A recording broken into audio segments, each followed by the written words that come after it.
Welcome. Good evening. This is our fourth Montessori Roundtable. It's simple tips for mornings, bedtime, and more. Brought to you by your friendly neighborhood Montessori villagers, Liberated Children's House, Montessori Children's House and School, White Rock Montessori, and Lumin Education. Let's see, how many of you had attended a previous roundtable? Great, well, welcome back. And for those of you who are joining us for the first time, I'm going to keep it real short because tonight you are in for a treat, a very special treat. Not just because the topic tonight is something every parent wants more of, but because we are so lucky to have Crystal with us. Crystal comes to us with a wealth of knowledge and experience, not just as a professional Montessori teacher, head of school, speaker, auxiliary, trainer at the Montessori Institute of North Texas, and wholehearted Montessorian. But she comes to us as the Montessori mom of 3 beautiful children that were raised in a home very much like yours, where dad works, mom works, children got to go to school, got to get them fed, got to get them in bed, got to get them up, out the door, and all this. And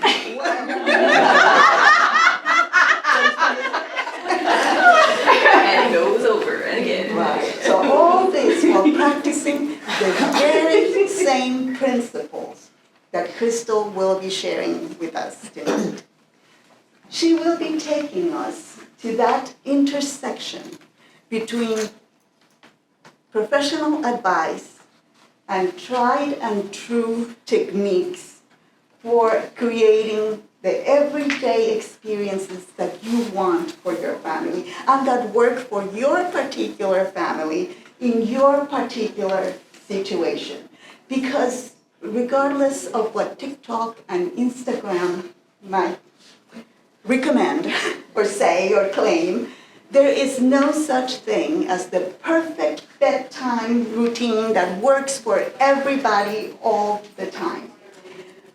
But what we do have is a tried and true process for identifying your specific needs in your family, your specific situation, and creating the daily routines that will work better for you and that will create and help your child develop this autonomy and this ability to self-regulate.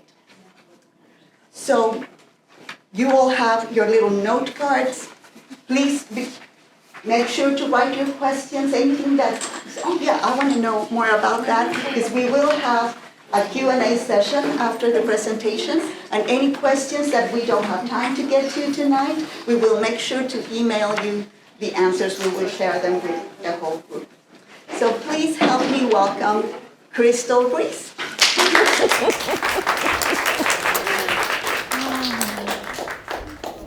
Well, good evening. Thank you so much for having me. And after that welcome, I hope you're not disappointed. I am so excited to be here with you this evening. I do have my notes so that our translation can go a little bit more smoothly. But as Charo said, if you have questions along the way, jot those down. I will ask for your input at a few points along the way as well. So you can give me a thumbs up, a thumbs down, or oh my gosh, like talk more about that. I don't understand. So please feel free to interact. I'm so excited that you're here.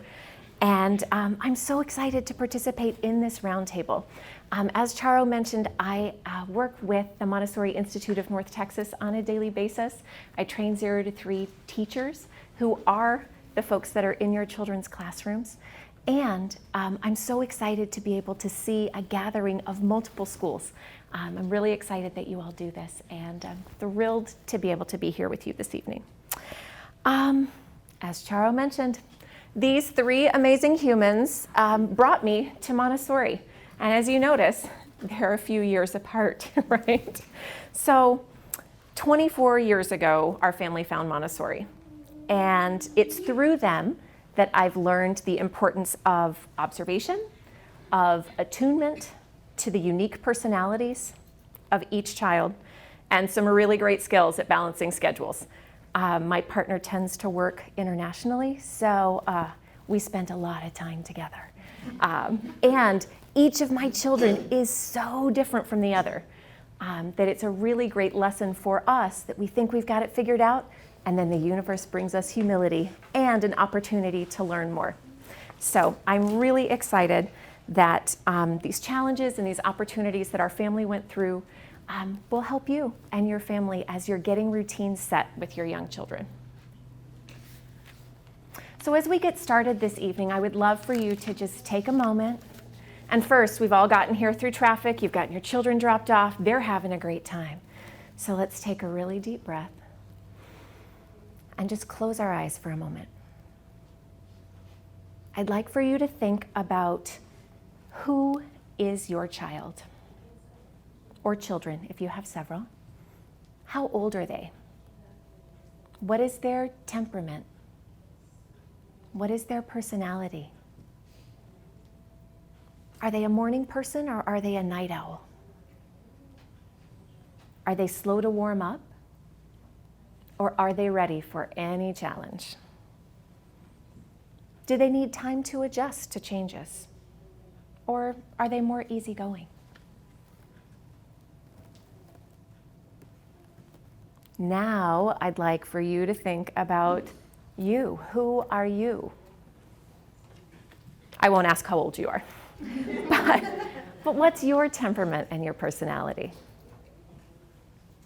Are you a morning person or a night owl? Are you slow to warm up, or do you jump at every challenge? Do you need time to adjust? Or are you more easygoing with changes? And if you parent with a partner, think about these same questions with regards to your partner. Again, no ages, but what is their temperament? What is their personality? Are they that morning person or the night owl? Are they slow to warm up or ready for any challenge? Do they need time to adjust? Or are they pretty easygoing with changes? It's important to think about why we're asking these questions. If you're ready, you can open your eyes, join us again. If you're still in traffic mode, you can keep them closed and take a few more deep breaths. It's important to think about why we ask these questions. And I think it's a great start to our conversation this evening because temperament matters. The attributes that you see listed on our slide are considerations of our inborn biological temperament. This is how each of us, as human beings, relate to our world on a biological level. These can be impacted and supported by the environment, but if you think carefully about your child or about each of your children, you'll see that each of them has a range of temperament attributes. And this includes their activity level. Are they low energy or high energy? And these are all ranges. There's not a set point, right? And if you have several children, you'll see that even in the same family, you can have vastly different temperaments. Regularity. Are your children creatures of habit, or are they a little bit more free-flowing, more irregular? Are their initial reactions positive, or are they a little bit more wary? Do they step back and watch a little while longer? Are they adaptable? Do they adapt easily to change, or do they have difficulty adapting? Their intensity. Do they have low intensity or very high intensity? I see some nodding heads, right? Their mood. And this can be negative to positive, but this is really that baseline mood. When they wake up on a typical day, are they feeling optimistic or are they feeling a little bit more pessimistic? Are they easily distracted? Or do they concentrate deeply? Just when they play with their toys, when they're outside, just naturally. Are they persistent? How's their attention span? Do they persist at a challenge, or do they move on when the going gets tough? And how long does that take? Is it a short time? Is it a long time? Think about our sensory threshold. Do they have a low threshold to stimulation or a high threshold? Do they need a lot of stimulation? This could also be said as whether or not they're overstimulated easily. And I'm asking you to consider your child's temperament because it's important for us to observe these attributes about them. There are no good or bad temperaments. And I'm going to say that again. There are no good or bad temperaments. It's just how we relate to the world. So when we think about temperament and we think about ourselves, it's a good thing to ask, is our temperament similar to our child's? If you don't know if they feel easy for you to parent, you probably have a similar temperament, right? If your child has a very different temperament to yours, they might feel more challenging to parent. Is your temperament similar to your partner's temperament? If it is, it's probably easy to work as a team. I see some laughter. If it's very different, it might be hard to get on the same page and make choices together, right? And if you have more than one child at home, are your children's temperaments alike or are they different? Because that also is something that we need to consider when we're looking at family routines. So as we're developing strategies for our daily routines at home, we have to think about each household member's temperament. We have to think about each person's needs. Does one person wake up really early and have lots of energy and need a lot to do? Does somebody else have lower energy? Do they prefer to sleep late? Do they take a long time to accomplish the same tasks? Neither is better or worse. They're just different. And we have to consider how the needs of each person in our home how we can meet them, right? So Maria Montessori said in What You Should Know About Your Child, terrific book, highly recommended, from the earliest possible age, the child must be provided with things that may help him to do things by himself. And she was writing over 100 years ago. She means they, them, all of our pronouns. How are we going to help the child to do things for themselves? She said this not because we're trying to raise super children, we're trying to raise the next genius, but because she observed that children naturally want to do things for themselves, especially when it comes to caring for themselves and caring for the world around them. So, what does this mean for us? It is important for us to think first about what our young children need. We could come up with all of the great lists and strategies, but if we're not meeting our children's needs, we're wasting our time, right? First and foremost, Montessori told us, young children need activities that they can do. How old is your child? How do their hands and their bodies move? How many sequences can they hold in their minds and in their hands? Are they capable of just one thing at a time? Or can they remember multi-step activities? And this is an aside, but I had to nerd out just a little bit. This ability to sequence is one of the many pre-academic skills that they're gaining in what Maria Montessori called their mathematical minds. And they're learning this ability to sequence, which is a pre-math skill, through everyday activities in their environments, including being able to take directives and remember multi-step processes.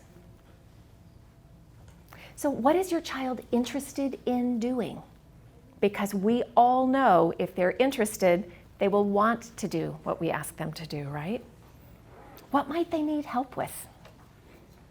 What size items do they need to be able to accomplish their tasks at hand? How low does their stool need to be? How low does their hook need to be? Can they reach the handle? Can they open the cabinet where their things are stored? These are all things that we have to think about to be able to prepare activities that our children can do.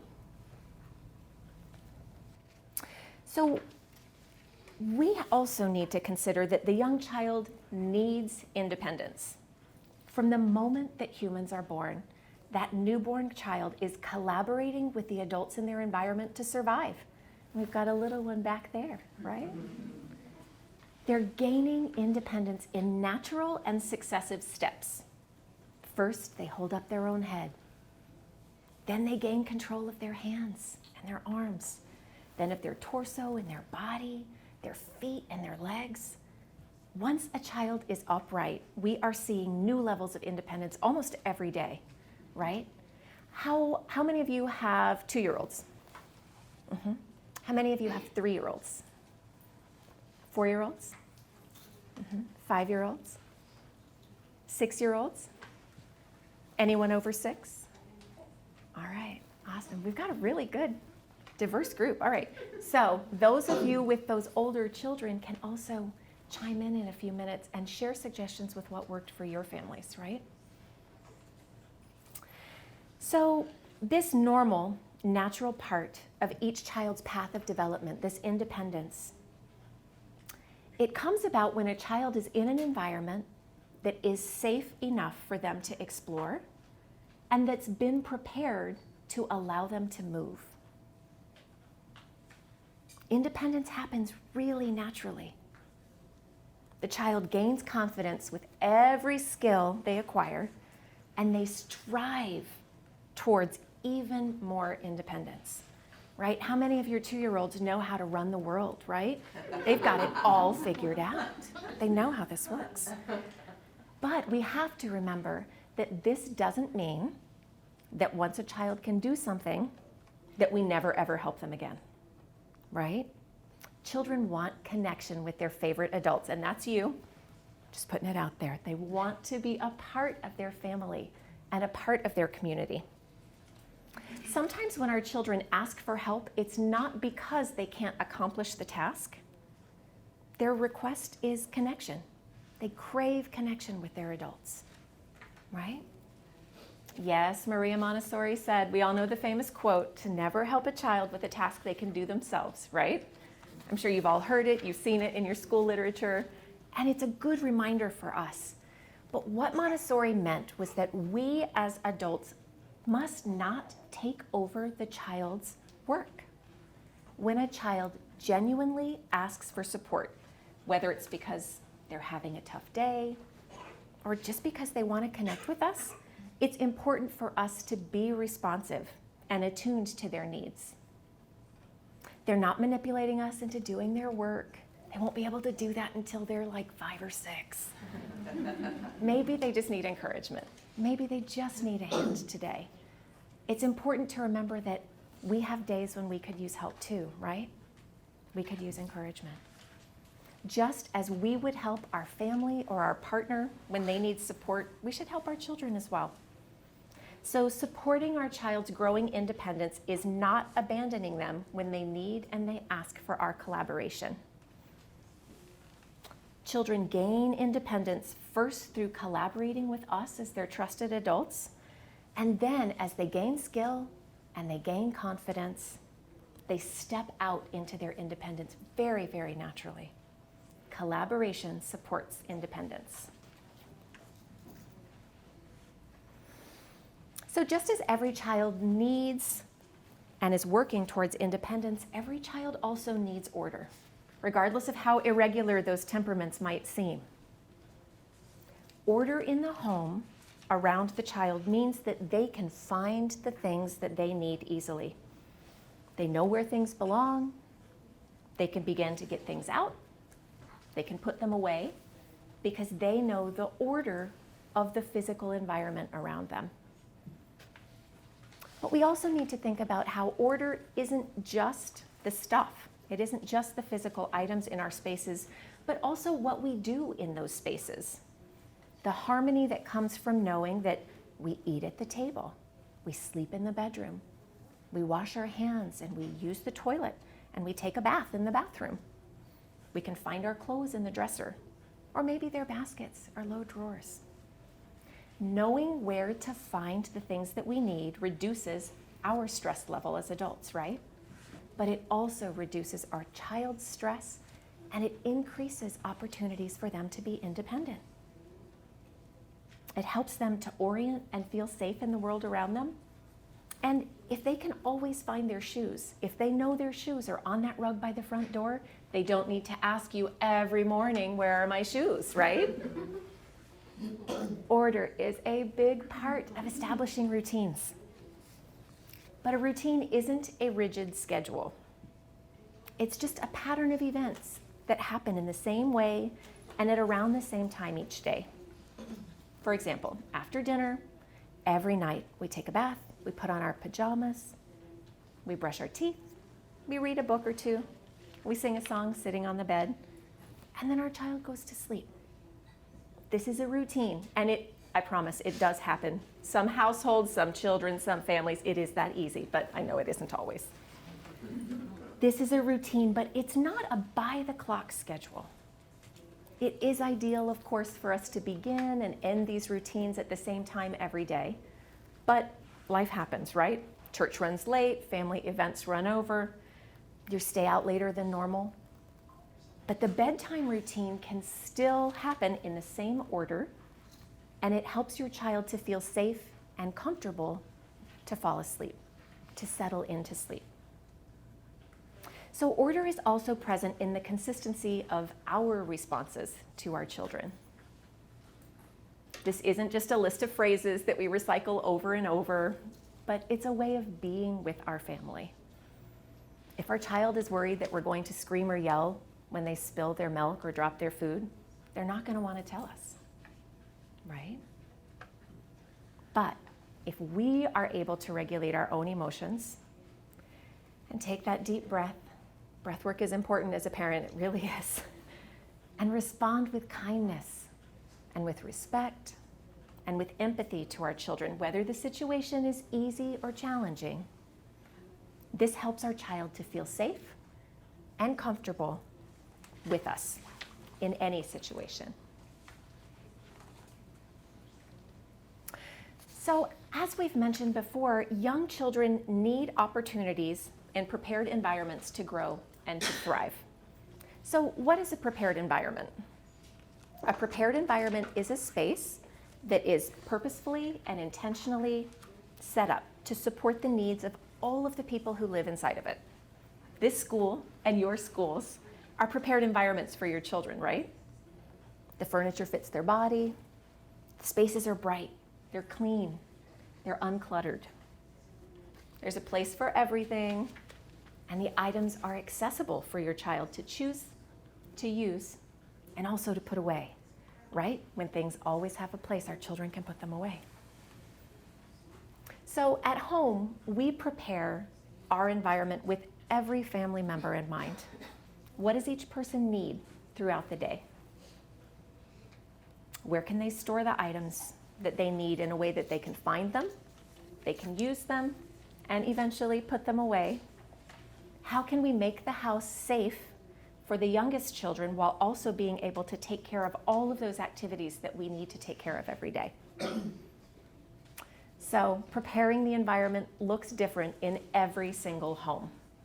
As Charo mentioned, we live here, right? We aren't Instagram, we aren't TikTok videos, we aren't Pinterest pictures. Like, it would be great if our houses were that clean, but we live, we work. Our family needs to find a way to think about where the child sleeps. Where does your child take care of their body? Where do they eat? Where do they play?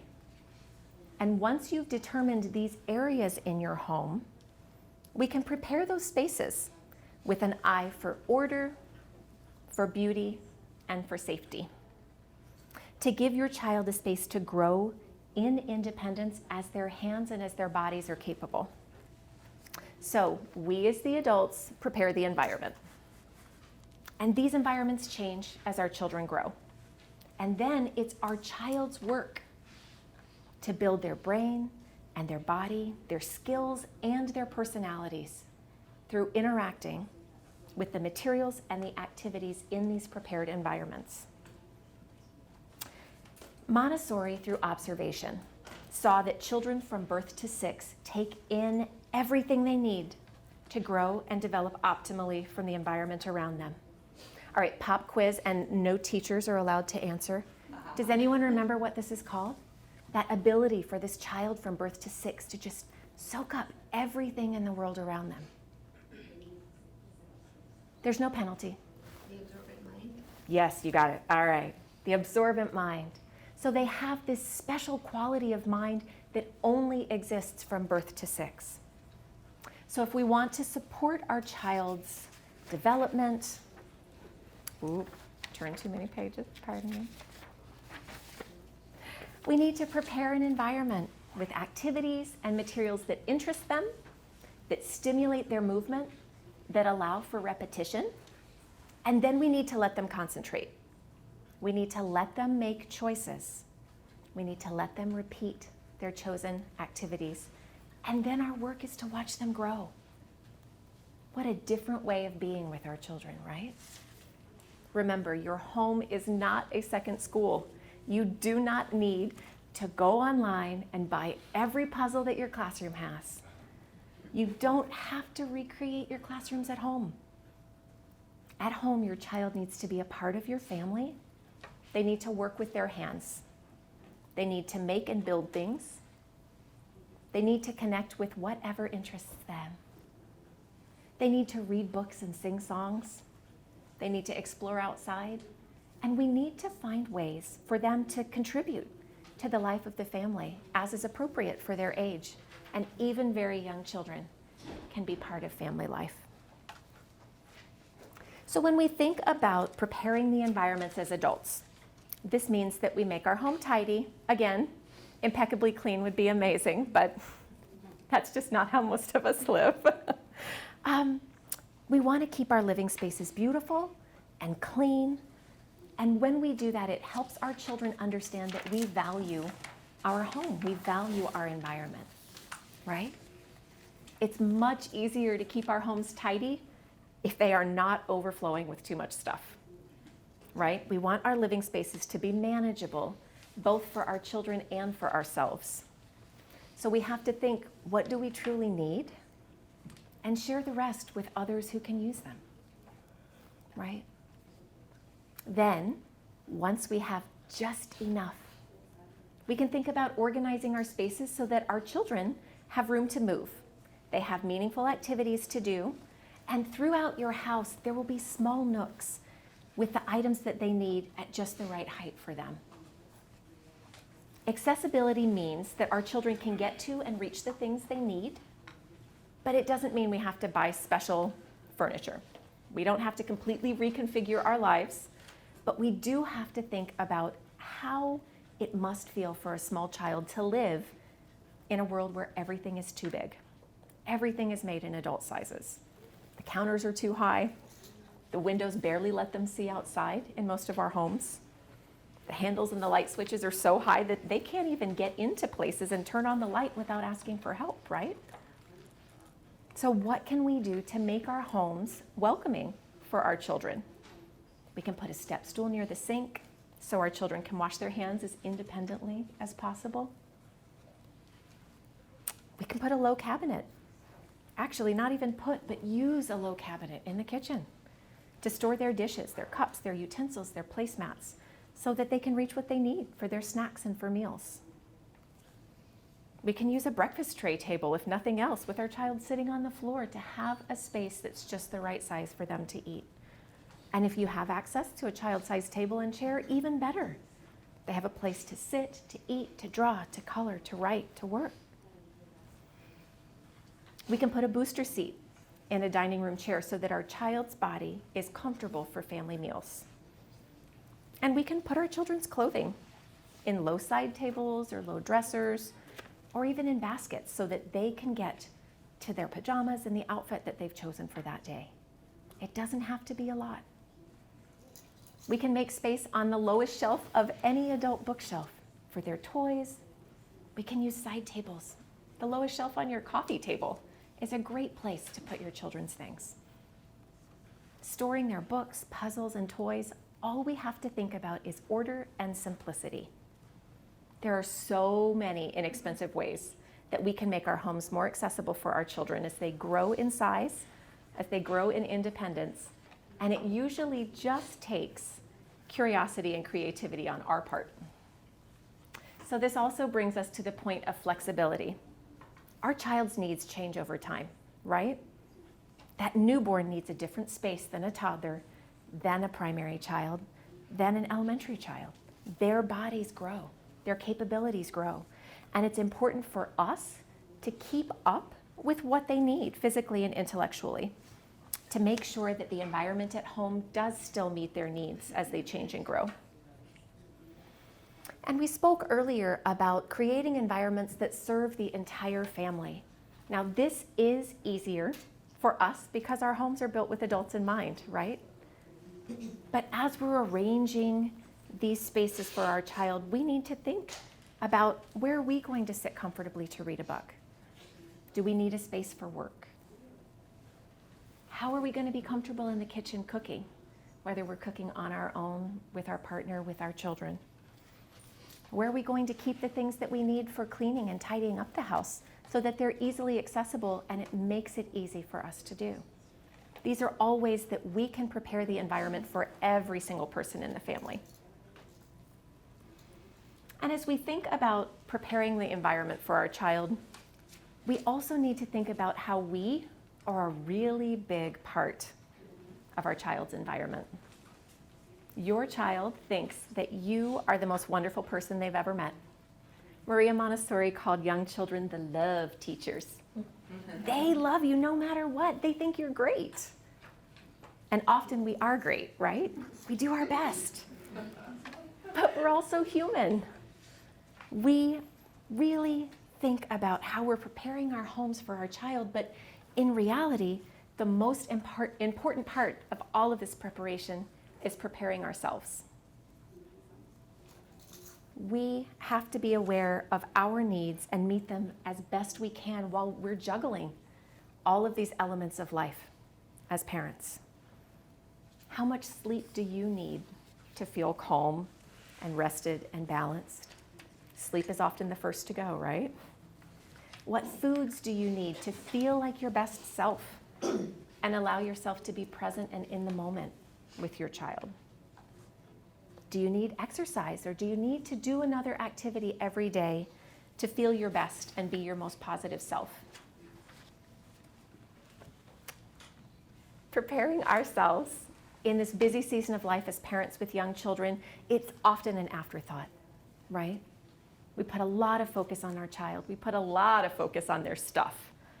But our ability to model positive, consistent, and balanced behaviors with our child are often the biggest predictor of their growing ability to self-regulate and connect with other people.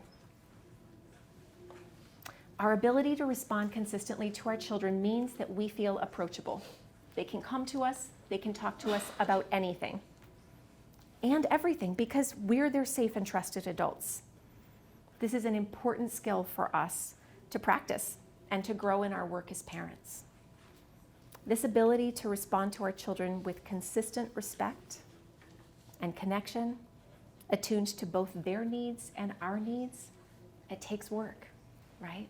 We have to consciously think about this. All right, so now that we've thought about preparing our homes, preparing ourselves, and really observing who our children are and what they need, let's talk about time.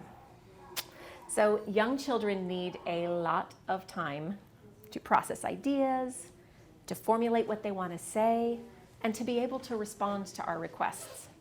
Often it's double what you think it should be. And we see that in the environments, right? If you work with 24 young people, you see that sometimes our adult expectations need to take a step back to that observation. When we think about making changes in our home dynamics, even though they're going to be positive changes, we have to consider the time that our children need to settle into new routines. How long does it actually take them to clear their space after dinner? How long might they need to put their shoes on in the morning by themselves? Timing is important. And when we give ourselves and our children enough time, it helps us to reduce our stress levels and keep our expectations appropriate for our child's age and for their abilities. And it also helps us to keep positive expectations for ourselves, right? We often think we need to be super parents, but it's good for us to keep realistic expectations for ourselves. So consistency, which I've already mentioned, is really key when we're preparing these positive routines for our families. Children like to know what comes next. It helps them feel safe and like the world is a place that they can trust. And this is from the beginning of life. So routines feel safe for our children. If we know that after lunchtime, we always put away our dishes, we use the toilet, we wash our hands, and then we crawl into bed for nap time, then we know what comes next. We know what to expect, and we can trust ourselves to work through that familiar process. Routines can also help our families work through power struggles. As children work to assert their choices and share their ideas, yeah, I know you want to go to the park right now, but after dinner we always make our lunches and take our baths. Maybe we can go to the park tomorrow after school when we have time to play outside. Or, yep, I hear that you want to keep reading books, but after 2 books, what do we do next? Having that routine in place reduces your power struggle with your child. They know we have 2 books, we sing our goodnight song, and we turn off the light. They can tell you what happens next when it's a familiar routine. So despite what their behavior sometimes communicates to us, children psychologically need and they crave limits. It helps them to feel like their adults are in control and we're taking care of business, right? Believe it or not, when they're testing the water, when they're pushing those limits to see if they are in control, they love the feeling of knowing that you have it taken care of, that you have everything in hand. How scary must it be to feel like you're 4 years old and ruling the house? Like, somebody needs to be in charge who knows what's going on, right? So routines can help us by supporting our child's need for order, their need for consistency. And this can also help to curb some of those really big emotional outbursts that we see and tantrums that are often caused by children feeling overwhelmed or disordered or in chaos. Many of our young children's big emotions come up due to things happening that are outside of their control or just feel like too much, right? So when we have familiar and predictable routines, our children can feel less overwhelmed. They know what comes next, and it helps to soothe these out of control feelings. All right, so now that we have all this background, let's get started, right? How are we going to create routines that help our family life be calm and less chaotic, more orderly, feel good? We need to realize first that change takes time. We cannot reconfigure everything all at once. That would just be way too much. It would be overwhelming for you and for your children, right? So I'd like for you to think about one area of your home or one time of day that causes you the most challenges. And just take a second to think about that. What needs to be done in that space or in that time frame?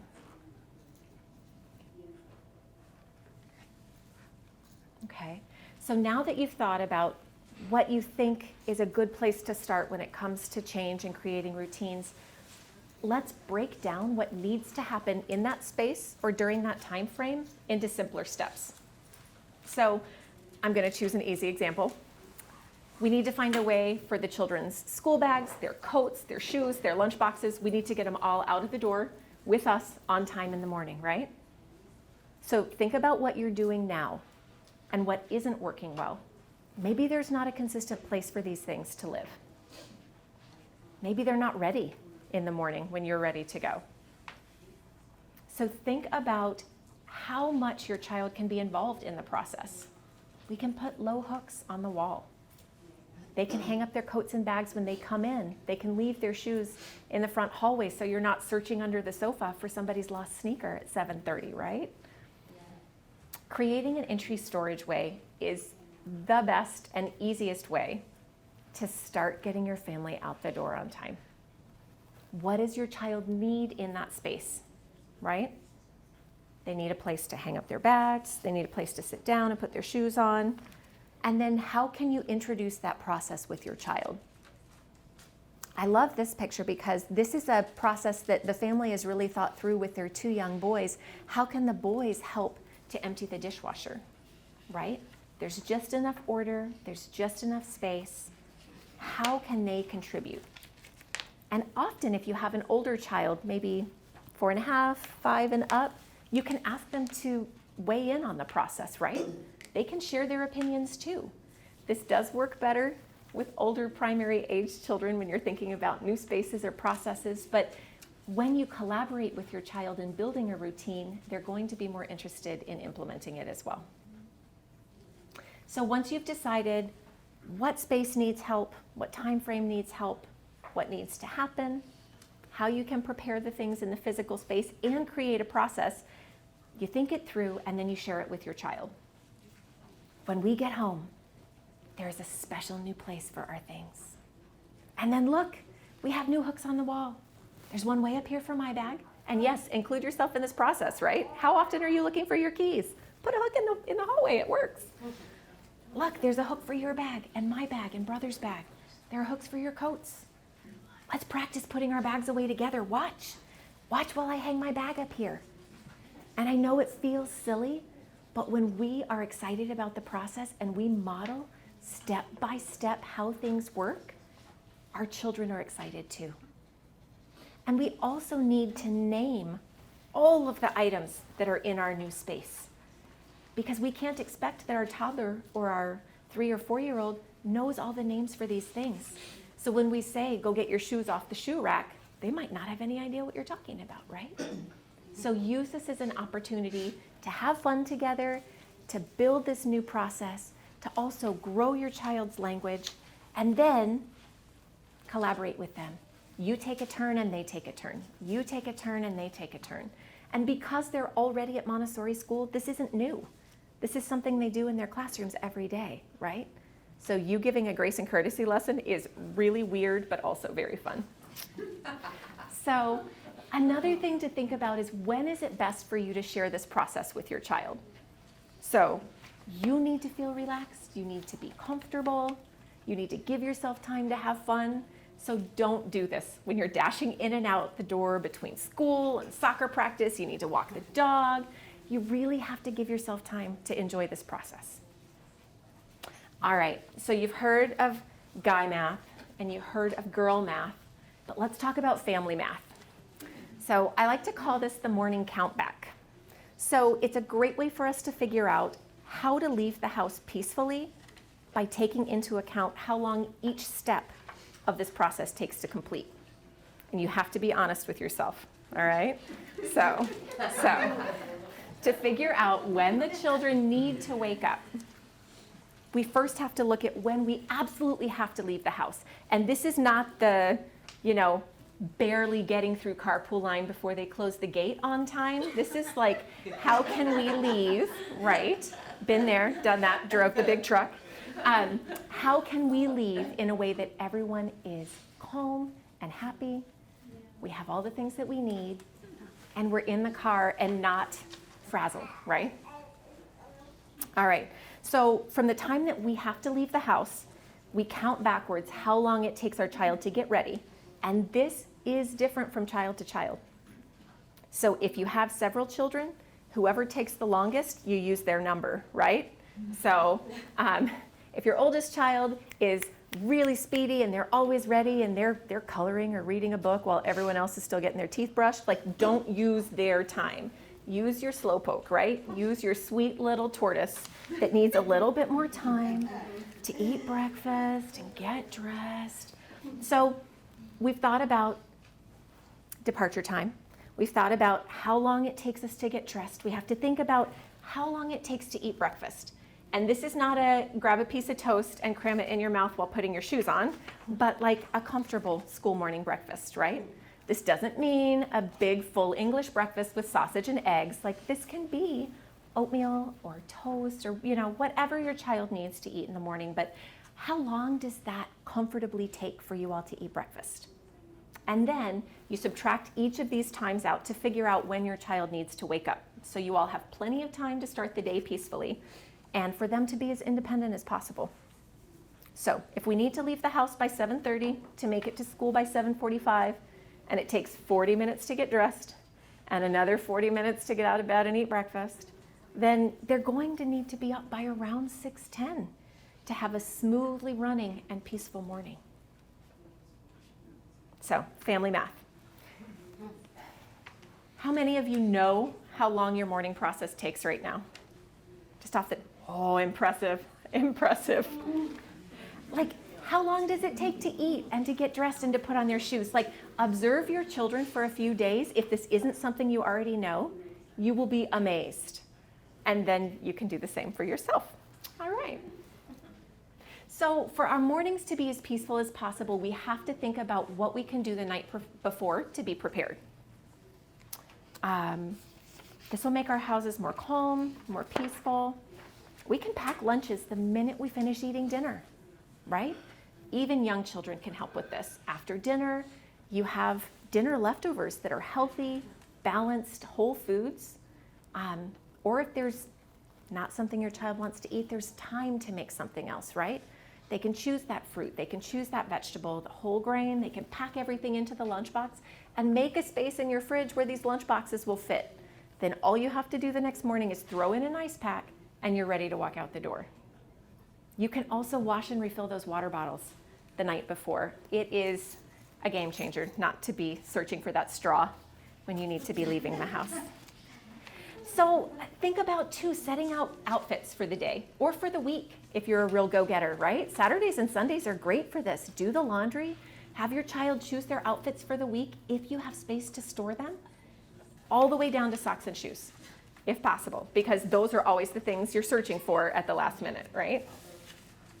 Sign any papers. Gather up anything your child needs to bring to school the next day and clean out and repack their school bag with them. Do they need extra dry clothes? Did their outdoor shoes get muddy and they just got washed, they're ready to go back? Like, put all of those things together in that exit space, in your laundry room, in your hallway, wherever you have your child's things organized to leave the next day. And also pack any extra sports bags, after school classes, time at Grandma and Grandpa's house, sports practices. Find the soccer cleats before you go to sleep. I promise it's healthier for everyone involved. All right, so we've done our family math to determine when your children need to wake up. You've planned ahead, you've prepared all the things you can the night before. Now you have to think about your morning, right? What do you need to be ready and to be happy by the time that you wake up your children? And don't say another hour's sleep, because I promise it's not worth it. Mornings with young children run best when the caregivers, both caregivers, can't always just be one, are ready to go. They're up, they're dressed, and you're able to support your child's morning routine. This means you have to wake up before your children. You need to do whatever your morning routine is. You need to exercise, meditate, pray, walk the dog, whatever it is to get your day started off right. Maybe it's that quiet cup of coffee on the back porch before the morning begins, right? It's a different way to start your day. And give yourself plenty of time. It's also best, if possible, for you to be dressed before your children are awake. Now, if you have very young children, if your clothes get messy before you get outside the house, then, get your hair, get your shower, get your hair done, get your makeup done, get as many layers on as you can, but leave the top layer off, or maybe wear an apron or a button-up shirt over your clothes to protect yourself from breakfast, right? But think about leaving enough time in this routine so that you can be dressed, you can be comfortable, you can feel confident that you have everything you need before your children are up and moving. And then, and only then, wake them up and help them get their morning started. So this doesn't have to be in the same order for every child and every family, right? But if we think about the elements that make a positive morning routine, they need time to wake up. They need consistent patterns, whatever those look like in your house. They need healthy breakfast options. They need to be available. They need to be accessible. They need that outfit that they've chosen the night before or the weekend before. They need to know where they can brush their teeth, wash their face, brush their hair. They need to be able to find those socks and shoes and coats so they can get out the door. Or maybe lunchbox. We're in Texas. You don't need the coat that often. But your lunchbox, that school bag, and then they're ready to go, right? So when we think about this ahead of time, our child has time to process and to be part of the morning routine. So when we do that family math, we give our children enough time, we do as much of this process ahead of time, and then they can be independent as much as they are able. But it's good for us to be nearby for when our child asks for that support, right? When they ask for that collaboration. We're not trying to put on our mascara while somebody needs help getting their shoes on, right? It's good for us to be available until our child has developed the capacity to be more independent. All right, so how does this feel? Does this feel doable? Does this feel, it's gonna take some work? Holy cow, we're really gonna struggle with this, and I don't wanna wake up that early, right? I love sleep. Like, it's a thing, right? But when you have young children in the house, is that extra 30 minutes worth the chaos that's gonna come later, right? Like, you really have to stop and think, our children are young for such a short time, right? My oldest is 26 now. Like, the time of tying his shoes is way far in the past, right? They get independent so quickly that it is really worth taking the time, taking the energy, and really being intentional in developing this morning routine so that you can drop them off at school and you don't have to ride to work silently because you're so stressed out. You need that time to reset, right? It's really possible, and every family finds the routine that works for you, right? I can walk you step by step through what worked for my first child. Definitely did not work for the second. And the third one, like, all bets were off. Come on. Like, you know, different personalities, different needs, different timing, but really, really being honest with yourself and working with your partner if you're co-parenting, right? To build these strategies. And okay, you're up early. You can start helping to get breakfast prepped while I'm in the shower, right? Like, being able to really articulate what that partnership looks like to build these routines that work for both of you. Now, that being said, if you and your partner travel, you have to think about all of those scenarios, and you have plan A and plan B and plan C, and sometimes none of them work, but you know, that happens too, right? We practice, we repeat. Sometimes we think that there are wonderful things that we put in place for these systems for our families, and they just don't work, right? So we've got this beautiful little hook on the wall, and that coat is still in a heap underneath it, right? Those socks are still under the back seat of the car. Like, how, time, all right.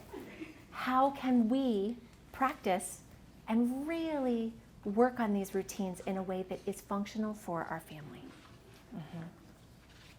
All right, so thinking about times of your day that can be supported by routine, especially children elementary age and under, sleep and meal times have to be prioritized, right? Sleep and meal times matter greatly to young children, and not just to them, to us as well, right? We feel better when we know when we're going to eat, when we've had what we need, when we've gotten enough sleep. So their brains and their bodies need regular and adequate sleep for growth, for cell repair, and for positive development and memory processing. So to be able to offer that wake-up time and be able to get out of the door peacefully, we also have to think about these bedtime routines, okay? So planning for bedtimes can be a little trickier, but it's not impossible. We've talked a little bit already about observing our child, observing their temperament, their energy. Some of our children really kind of hit that tired peak and then get overtired, and they can go for another hour, right? So observing our children, thinking about their energy level, and then counting back from that moment that they need to be in bed to be able to settle well, right? And once you've determined that process for your child, set that process in motion early, right? We can't think, oh wait, it's getting dark. It's already, we should start our bedtime routine now, right? But really keep an eye on when their energy starts to wane and build your bedtime routine around those natural energy curves. If you have several children, their sleep needs and routines are probably going to be different, right? If they're close in age, it's a little bit easier, but looking at the child who needs the longest to get ready for bed, kind of weave everyone else into that bedtime routine. As long as your older children's energy is more balanced, they're used to supporting the younger children in their classrooms at school, right? This empathy, this connection, this positive support. Maybe your older child can read books to their sibling at night, right? They can partner with you and you're enlisting their support for their younger siblings. This is something that definitely comes naturally to our Montessori children. So bedtime routines can look different in different families. If your child is calmed and soothed by a bath, absolutely. Bath times are great at night. If your child is my youngest and that bath is like an invitation for another hour and a half of fun, don't do baths at night, right? Right? Maybe they're a morning routine activity. But brushing our teeth, maybe playing quietly, stretching or dancing, singing, reading books out loud is a terrific bedtime routine. It's something that is a great way to build language into your relationship with your child. Reading together means you're snuggled up with the book that they've chosen, whether it's picture books or short chapter books. It's a wonderful way to end the day, and research has shown that even 5 to 10 minutes of fiction is a great way to help shut off our brains from that constant loop of to-dos, right? It's good for us to have this time with our children as well. So some or all parts of this bedtime routine can also be done with dimmer lights in your house. If you have an Energizer bunny who really doesn't care what the clock says, and they could go and go and go and go, right? Maybe right after dinner, the lights in the house get a little lower. Maybe we speak slower. We talk more quietly, we move more slowly. Helping our child to feel that the day is coming to an end is something that we can build into this bedtime routine. So once we've got a sleepy child, we've sung that song, we've read those books, then they can settle themselves into sleep as independently as possible, right? Some days are easier than others.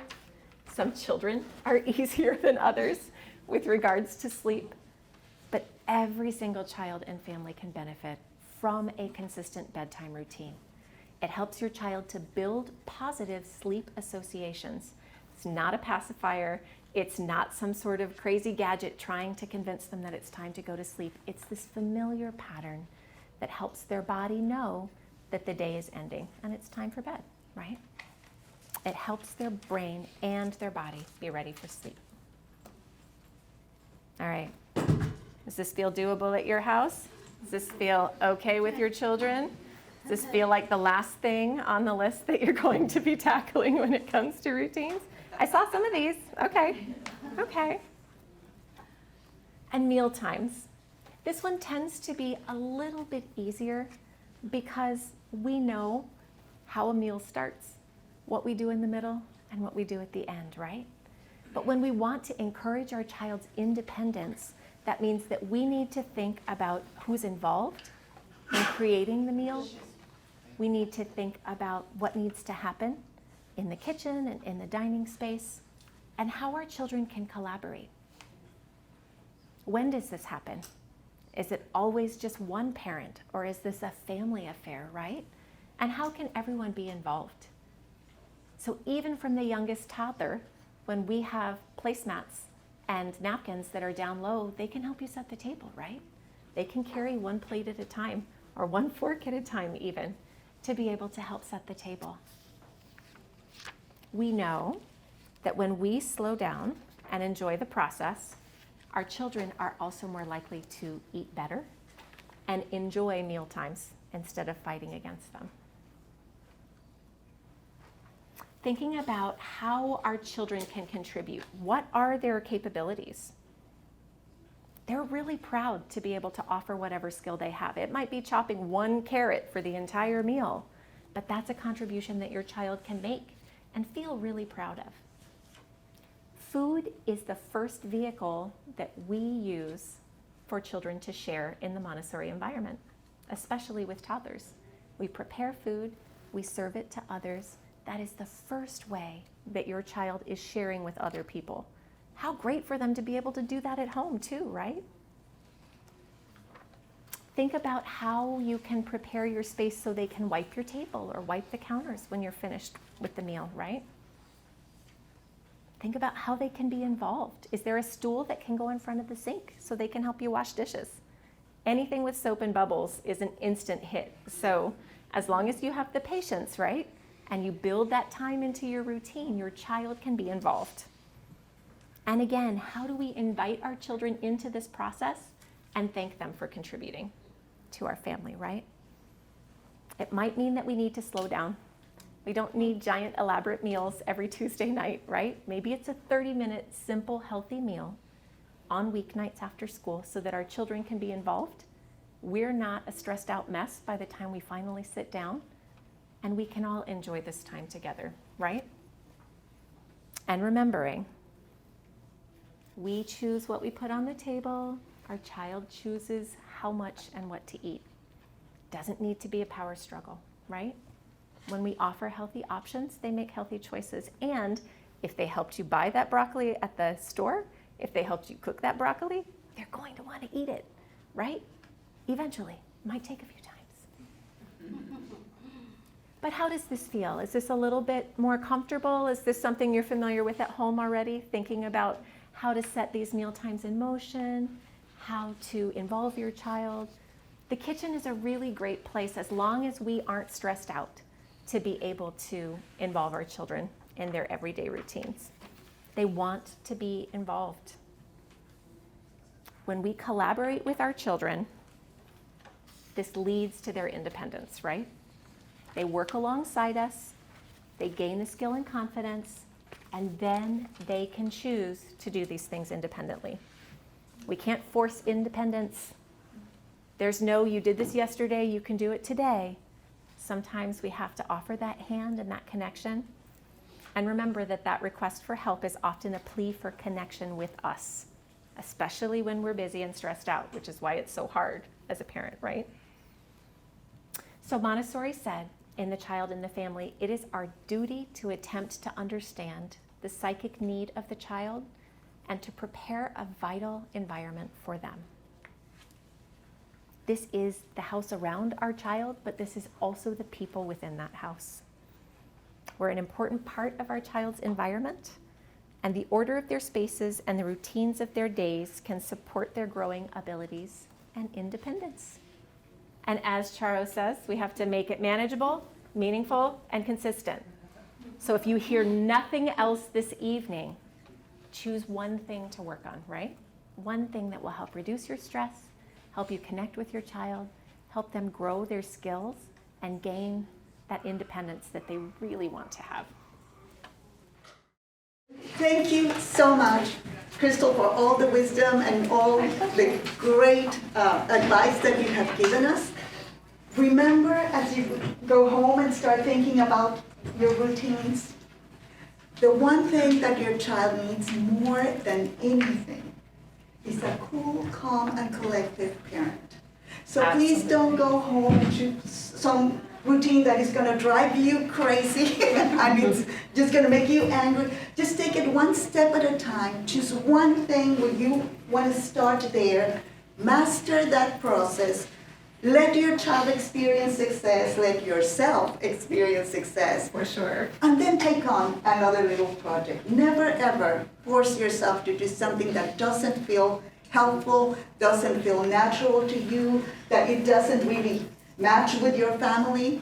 You know what is best for your family. You know what is best for your child. Make your choices from there. And you always have your teachers to help you implement things. You have your school directors. I'm always happy to talk to parents when they have questions. So just that part of the presentation, take care of yourself. What do you need to be that cool, calm, and collected parent that can support your child?